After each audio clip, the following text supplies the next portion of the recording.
جب وہ دو سپاہی حضرت ابو بصیر کو پکڑ کے لے جا رہے تھے تو وہ پلٹ پلٹ کے پیچھے دیکھتے تھے، پلٹ پلٹ، پیروں میں خون ہے، آنکھیں آنسوں سے بھری ہوئی۔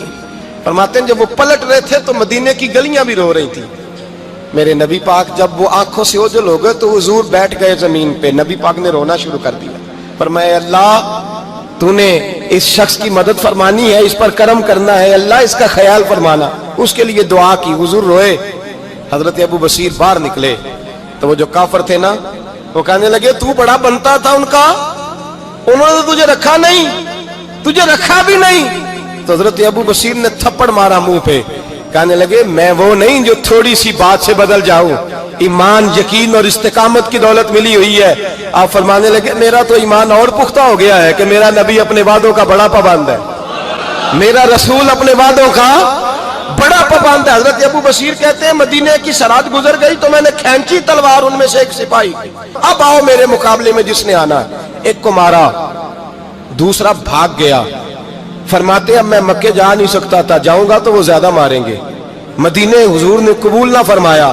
فرماتے ایک جنگل میں جا کے العیس نام کی ایک بستی تھی، وہاں ڈیرا لگا لیا، دریا کے کنارے، پانی پی لیتا، پتے کھا لیتا، تن تندور ہڈاں دا بالن تے اسی ہاواں نال تپایا، کپ کپ مکیاں پیڑے کیتے تے اتوں صبر پلے تھل لایا، تن دی ہانڈی تے من دا سالن اتے لون صبر دا پایا۔ غلام فریدا وے میں ساری تیری، غلام فریدا وے میں ساری تیری، تینوں وجہ یقین نہیں آیا؟ فرماتے سالوں پتے کھائے، اب جو بھی وہاں سے تنگ ہوتا وہ میرے پاس آ کے پناہ لیتا، جس کو مکے والے مارتے میرے پاس آ کے کہتے تانے دینے والے آ کے کہتے ہو تم کس طرح کے نوکر ہو، تمہیں تو انہوں نے رکھا ہی نہیں۔ ہم نے کہا چپ کر جا، وہ ہمارے آقا ہیں، وہ ہمارے آقا ہیں، رکھیں تب بھی ٹھیک ہے، نہ رکھیں اللہ اکبر۔ ایمان دیکھو، قوت دیکھو، جڑیاں خصماں دی وچ رضا وسن بھاگ جاگ جاندے انہاں گولیاں دے تے میں گڈی ہتھ ڈور سجن دے، او جنج رکھے اونج رہنا ہے، واجب نہیں جے وچ شریعت مندہ خصم نو کہنا۔ فرمایا بس ٹھیک ہے، جس طرح حضور راضی ویسے ہی ہم راضی۔ حضرت ابو بصیر رضی اللہ تعالیٰ عنہ کے پاس 300 صحابہ کٹھے ہو گئے، 300۔ حضرت ابو بصیر جب مدینے کی سرحد سے گزر رہے تھے نا تو نبی پاک نے ایک آواز دی تھی، فرمایا ابو بصیر ایک وقت آئے گا کہ میرا پیغام تجھ تک پہنچے گا، ایک ٹائم آئے گا۔ حضرت ابو بصیر سے جب کوئی کہتا نا کہ زندہ کس بات پہ ہو تو فرمانے لگے مصطفیٰ کے فرمان پہ بڑا یقین ہے، بلاوا آئے گا، مجھے بلاوا، مجھے یقین ہے کہ مجھے بلاوا، بڑی امید ہے سرکار قدموں میں بلائیں گے، اور کرم کی جب نظر ہوگی مدینے، مجھے یقین ہے کہ مجھے بلاوا۔ حضرت ابو بصیر رضی اللہ تعالیٰ عنہ فرماتے ہیں کہ وقت گزرتا گیا، 300 لوگ کٹھے ہو گئے۔ جب کوئی مسلمانوں کا قافلہ مکے کے پاس سے گزرتا تو مکے والے لوٹ لیتے تھے، حضور نے بھی اجازت دی مدینے والوں کو، اگر ان کا قافلہ کوئی آئے تمہیں بھی حملے کی اجازت ہے، کفر کا مال مال غنیمت ہے۔ حضرت ابو بصیر کہتے ہیں جب بھی ہمارے قریب سے وہ رستہ تھا شام کی طرف جانے کا، جب بھی کافر گزرتے ہم ان کے قافلے پکڑ لیتے، لوٹتے، ہم بھی ان کو اس طرح کی سزا دیتے جو مسلمانوں کو دیتے تھے۔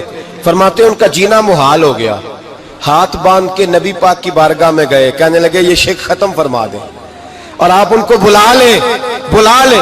حضرت ابو بصیر فرماتے ہیں میں بوڑھا آدمی تھا، دن بھر میں کام کرتا، محنت کرتا، اس علاقے میں کھیتی باڑی کرتا، جب رات ہوتی تو میں کسی پہاڑ کے ٹیلے پہ بیٹھتا اور مدینے کی جانب منہ کر لیتا اور میں انتظار کرتا بلاوا کب آئے گا، کب حضور کا پیغام آئے گا، میں انتظار کرتا۔ حضرت ابو بصیر رضی اللہ تعالیٰ عنہ بیمار ہو گئے، شدید بیمار، سخت بیمار تھے تو قریش نے شیخ ختم کی۔ حضرت ابو ہریرہ کہتے ہیں نبی پاک نے 2 صحابہ کو رکا دیا، فرمایا جاؤ اسے جا کے کہو آ جائے، اسے کہو آ جائے۔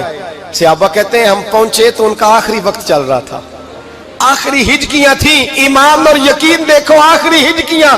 لوگ کہتے ہیں ابو بصیر وقت آ گیا، وہ کہتے ہیں نہیں ابھی وقت نہیں آیا، وقت تب آئے گا جب نبی پاک کا بلاوا آئے گا۔ حضور کا وعدہ تھا وقت تب آئے گا جب میرے نبی کا بلاوا آئے گا، بھی بلاوا نہیں آیا تو ابو بصیر کا وقت بھی نہیں آیا۔ صحابہ کہتے ہیں ہم نے جا کے رکا، تھمایا، اٹھنے کی بھی طاقت نہیں تھی۔ جب حضور کا رکا لیا نا تو دونوں یوں مٹھیاں بند کر لی، گویا جھوم جھوم کے نعرے لگانے لگے آؤ دیکھو میرے نبی کے وعدے کتنے سچے ہیں، آؤ دیکھو حضور کے وعدے، چومتے حضور کا نامہ، سر پہ رکھتے، سینے سے لگاتے۔ اور کہتے ہیں پھر بلند آواز سے کلمہ پڑھنے لگے. کہنے لگے حضور میں حاضر ہوا. یا رسول اللہ میں آیا. کہتے بلند آواز سے کلمہ پڑھا اور ان کی روح پرواز کر گئی.